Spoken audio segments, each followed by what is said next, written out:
Hi, and welcome to Schmooze with Suz.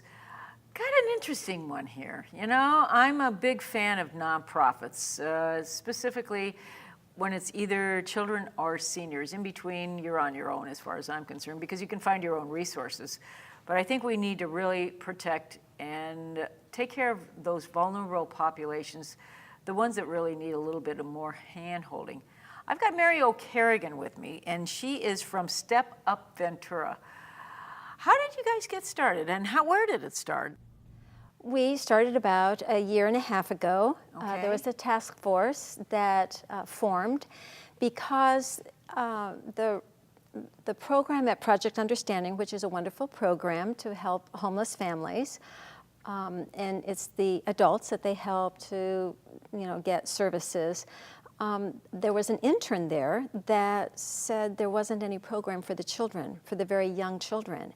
And the young children spent most of their days going from one line to another line, one agency to another agency with their parents. Oh. And it also made it impossible for parents, homeless parents, to be able to work full-time or to go to school full-time or increase their job skills because childcare and preschool is unaffordable. So it looked like even though there are many services for homeless people in Ventura, there's this gap of a lack of service. Huge for yes. kids. There's yes. nothing for kids. You really don't think about that right. much. Yes. There's a lot of programs and there are a lot of services and resources for adults, but there's nothing for kids. Exactly. The kids get lost. Exactly. So they become statistics. Yes. And they just drop off the radar? Yes, and so we formed a task force and decided after a period of time of really looking at the problem, 6,000 children ages 0 to 5 in Ventura County and 600 just right here in Ventura City itself. How do you do an accurate count? They have homeless counts, and there's also counting that goes through the school system, and there's ways that they do that, and I'm not quite sure all of that. So this grew out of Project Understanding.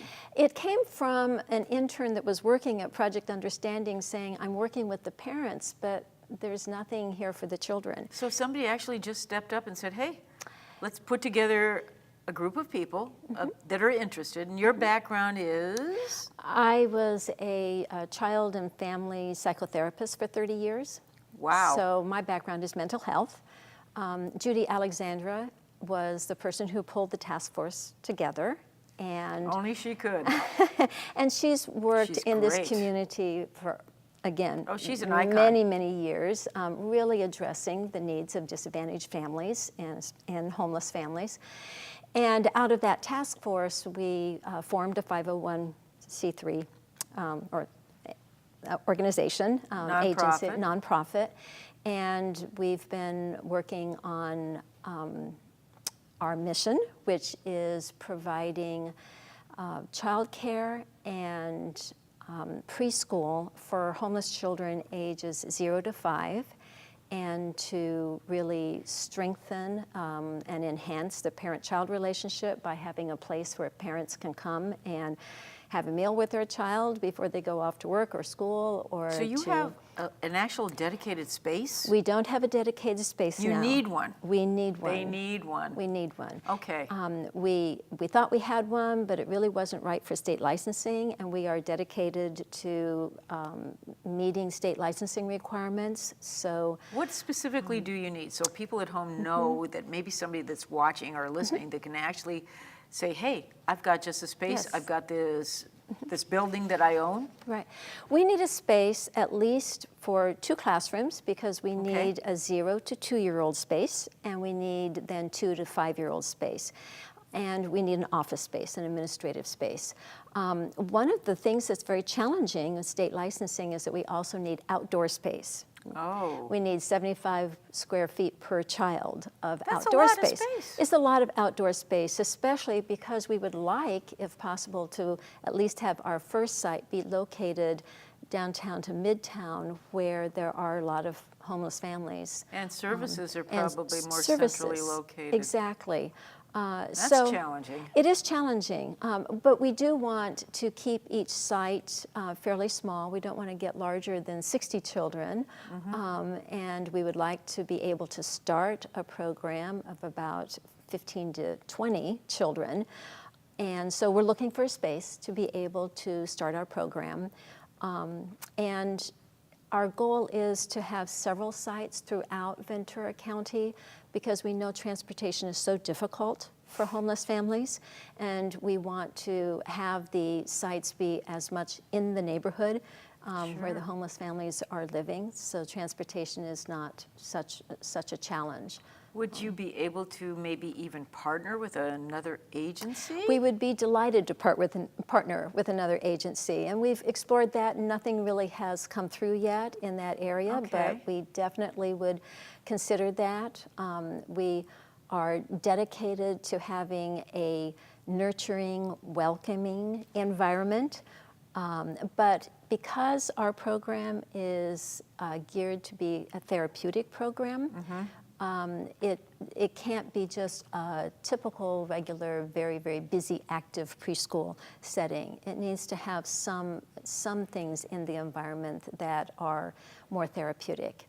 And what I mean by that is that homeless children, by the time they get to kindergarten, are usually about 10,000 words behind their peers, their classmates. Really, that much of a deficiency? Yes, and it means that they don't understand directions sometimes. They don't understand conversations with their peers. Sometimes they are very confused and frustrated because they don't understand. And they can't communicate. They can't make their needs or their feelings or their thoughts clear to others.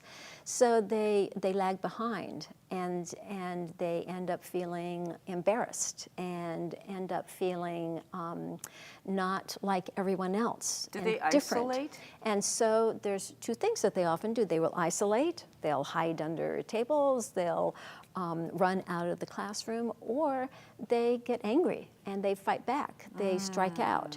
The expulsion rate for homeless children in preschool is higher than the expulsion rate for high school students.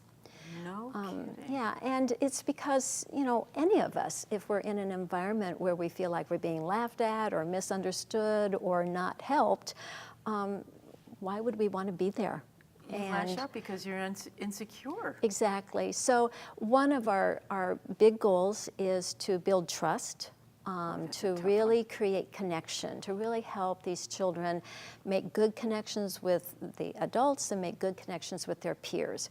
We know that children who start kindergarten happy and successful and enjoy their kindergarten experience, and on grade level at kindergarten, they are much more likely to finish and complete school and get an education that makes it possible for them to support themselves as adults. So we really look at our mission as providing this service now, but also stopping the cycle of homelessness. Stopping that cycle of going to school, disliking it, getting in trouble, dropping out of school, and not really being prepared for the adult world.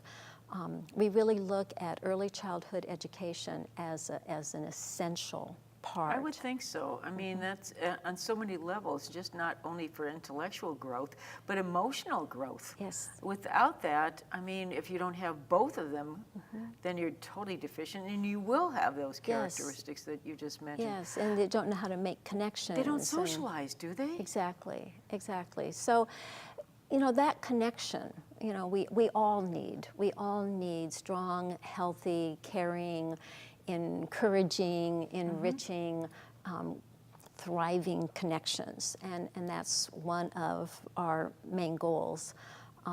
Another main goal is really resolving the trauma that some of these children have had.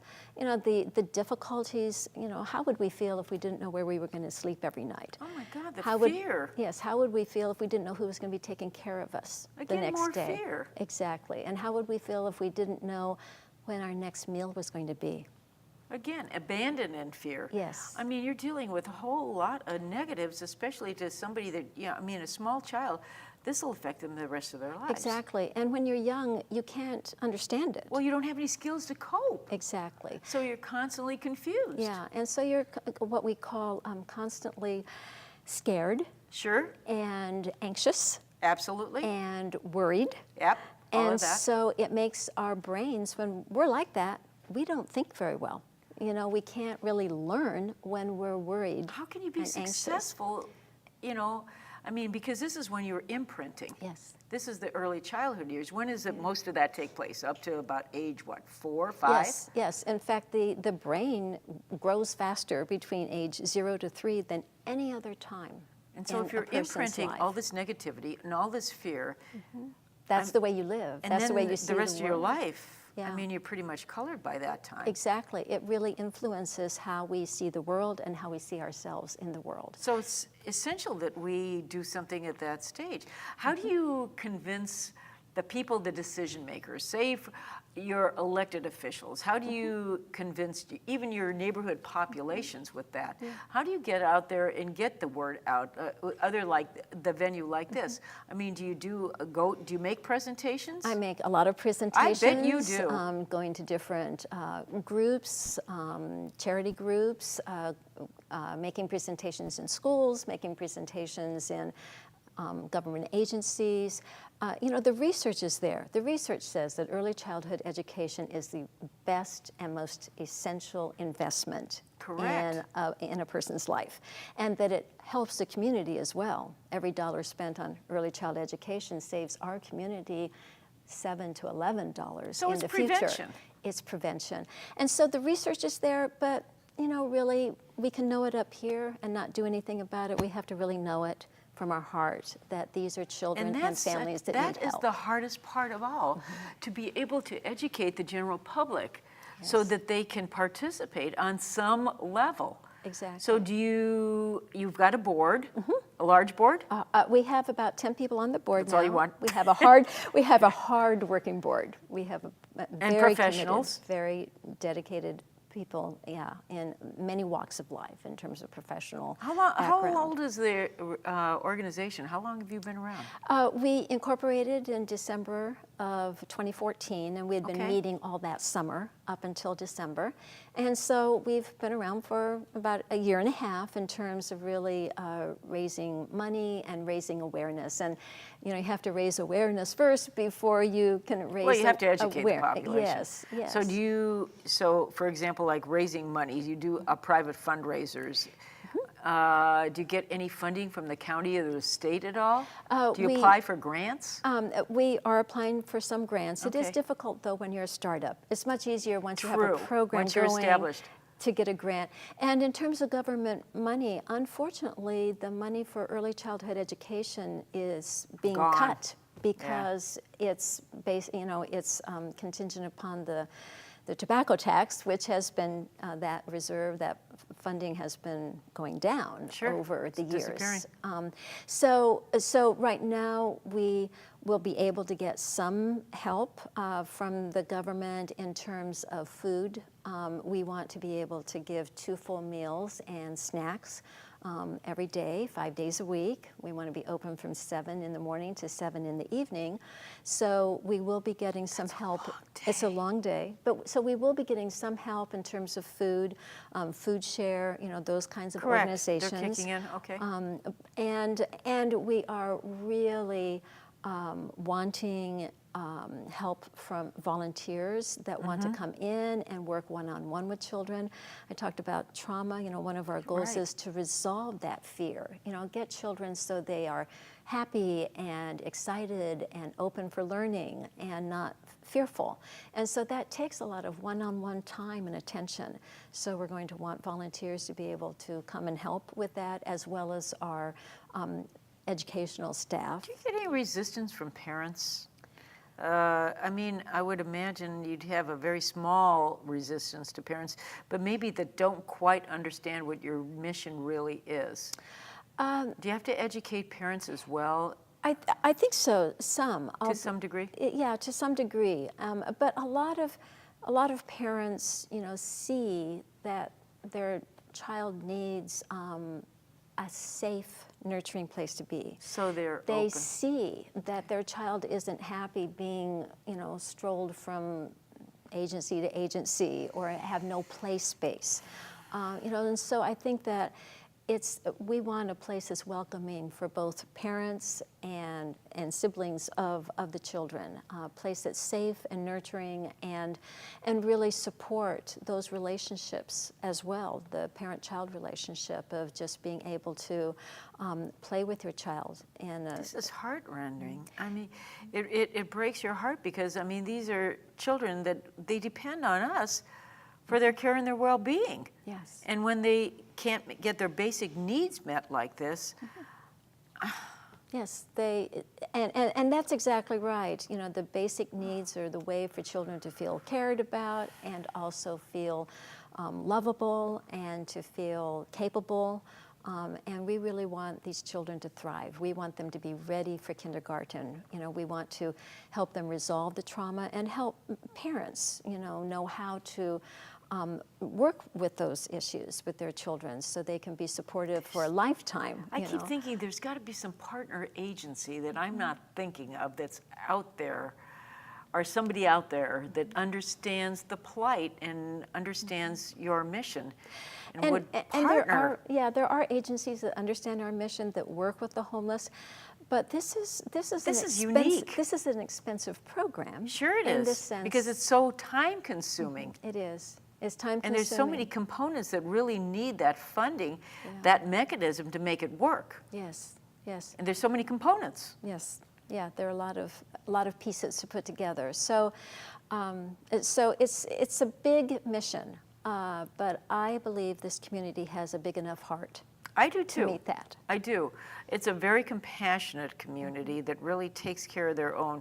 Yeah. I think by getting more and more information out there and getting more awareness in a larger community, by going to community councils, by going to groups like service clubs, organizations where you can give your presentations. Yes, and I'm available and willing to do that for any club, any service organization. I'll have you come to speak any group of educators or people who are involved in education, either on after kindergarten or pre-kindergarten.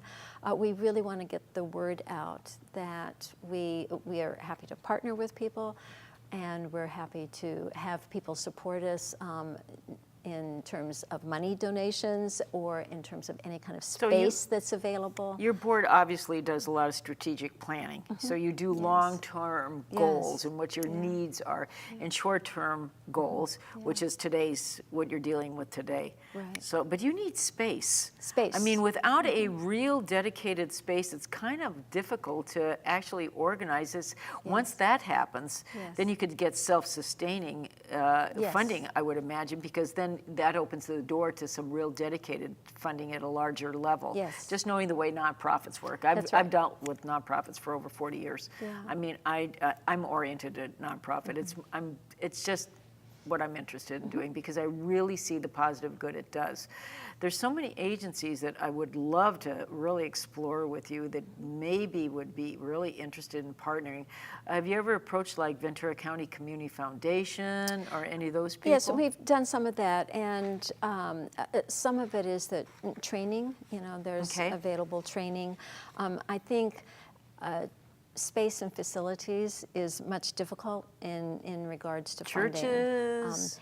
And that's the other thing, Suz, it's interesting. There is a shortage of preschools and childcare in this community. So every church already has a preschool. Or really? It's really, really difficult. There's so many preschools that are already, occupying churches. Are they capacity? And the preschools are at capacity. We had hoped maybe to find a preschool that had a couple of extra, classrooms available that That's we could what I was thinking. I shared when they're not using. Yes, and I've made phone calls. I haven't found one yet, but if anyone knows, well, you're dogged. You're going to find one. If anyone knows a preschool that has some extra space, but there actually is a shortage for this. I wasn't aware. For preschools. Well, most families are two-parent working families now. And so Well, they, that's even critical right there. Yes. One loses a job, and they could be that family that's going to need Exactly. the services. Exactly. I mean, everybody could, potentially be homeless next week. Yes. I mean, it's not some far off idea. Yes. It's the reality It's of the the situation, reality. especially the way the economy is. Yeah. So We got to find you some help. yes, so we would love to talk to anyone who has an idea about a potential space. Okay, guys. Facility. Here's your mission. There you choose to accept it. Go, somebody out there is watching. Somebody out there has resources that they can help step up. I mean, space, funding, opportunities to have Mary present to your service organization or your club. Somebody adopt these guys, will you? I mean, this is really, the need is huge, and it just breaks my heart to think that, this is a life. This is a little life that, it could forever change the way, our direction of this life. I mean, when you think about it in dollars and cents, even when it comes to a financial thing, the collateral damage of what can it do to a population. Much more expensive. Yeah, remediation is always, prevention's cheaper than remediation any day of the week. Always. Yes. And that's what I keep thinking. That's got to, I keep And going, it's you got know, to be one somewhere. thing that you said, this is a little life. Sometimes people It don't is. realize how much is happening with the baby. By the time a child gets to be 3 or 4, we kind of see some of the behaviors that we wonder, why are they doing that? Don't they know Correct. better? But it all starts with the baby that needs to be held and gazed at and talked to and played Imprinting. with and really responded to. And sometimes, homeless families parents are tired, they're overworked, they're exhausted. It's not that they They're don't love their struggling all the children, time. they're struggling just to survive. And so we really want this nurturing environment to include that 0 to 2 population where babies need rocking and they need talking to. And they really need a lot of what we call face time, gazing time, where they can learn to see what those expressions of love and caring, look like, and to trust it, to learn to trust adults are going to care about them and help them and, make life possible, to be safe and fun and successful. So, You guys got to do something out there. I mean, this is critical need. This isn't next week. This isn't next year. This Yes. is like right now. Yes, because every day that these children It's another go missed opportunity. without the kind of support they need makes them that much farther behind when they get to kindergarten. And that's what the name of our organization is, Step Up Ventura, because we really want children to be ready to step up to kindergarten and be successful. We want them to be just as successful as their peers. We want them to know that they have the confidence and the knowledge, the social knowledge as well as the academic knowledge, to keep up and to be included and to be part of what makes a successful life. So. Well, I'm just very emotional about this because it just breaks my heart. I mean, it's just the critical need of just this little life, and what the collateral damage is to this person. It forever will change them. I mean, it's not just a homeless family, but it's a community that has to own this. And it is a community need. And I mean, we don't take care of our seniors as well as we should either, frankly, because I work with their special population as well. And again, more vulnerable needs. And there's so much out there, but the need is great. And there's got to be, I keep thinking there's got to be an organization out there, there's got to be some space out there that somebody's willing to do that. I mean, I know there's a lot of commercial space out there as well that's vacant. There's commercial space, and that outdoor requirement sometimes makes it difficult, makes it But a that's unique gotta demand. be there. And I believe gotta be it is shared there. need. And I have to say, we did have one church that offered space, but it was located so far away from Downtown core? downtown, Yeah. and it just that's the other thing we have to think about is transportation and how families are going to get to us. And so we really need Again, it to partnering. we really need it to be convenient. I keep thinking it's got to be partnering. Partnering is, I think, is the key here, because not one resource agency will have everything you need. And it's got to be a partnership or a collaboration of something like this. Working with, I don't know if it would be a school district, I don't know if it would be a church or another synergistic nonprofit that actually does provide services for, a like type of environment. But you got to find it. You know, and one thing that has happened in some communities is in retirement homes. Yes, the two they populations. Have, the two populations. I keep thinking need, that too. You know, so much the same thing. They need attention and they need caring. Correct. They need interaction. What a great role model. They do it in Europe. Why can't we do it here? I know. So that's another thing that is a possibility, but it hasn't come through yet. So I'm going to think on that one, because I work in that environment. And I know Yeah, they've so got you recreational space, because Right. I work in a nursing home, skilled nursing facilities in SNFs. I'll think about this. I'm not giving up on you, believe me. Thanks for coming on. I implore you, I mean, I don't usually get this emotional on camera, but I implore all of you that are watching this tonight, please, please, please find it somewhere in your heart. I mean, at the very least you can do is donate to Step Up, 501c3, and it'll be on your screen, so you'll know where to go and how to get a hold of Mary. Have her speak to one of your service organizations. You all have churches. There's resources out there that I'm not even thinking of right now, but I'm sure that somebody out there is watching this show and somebody else that can help you. Please, I beg you to help. Thanks for coming on. Thank you. What Thank a you great so much opportunity for to meet having you me. and know you better. Thanks For your big heart. Thank you. And thank you for watching. Join us again next week. We'll be back.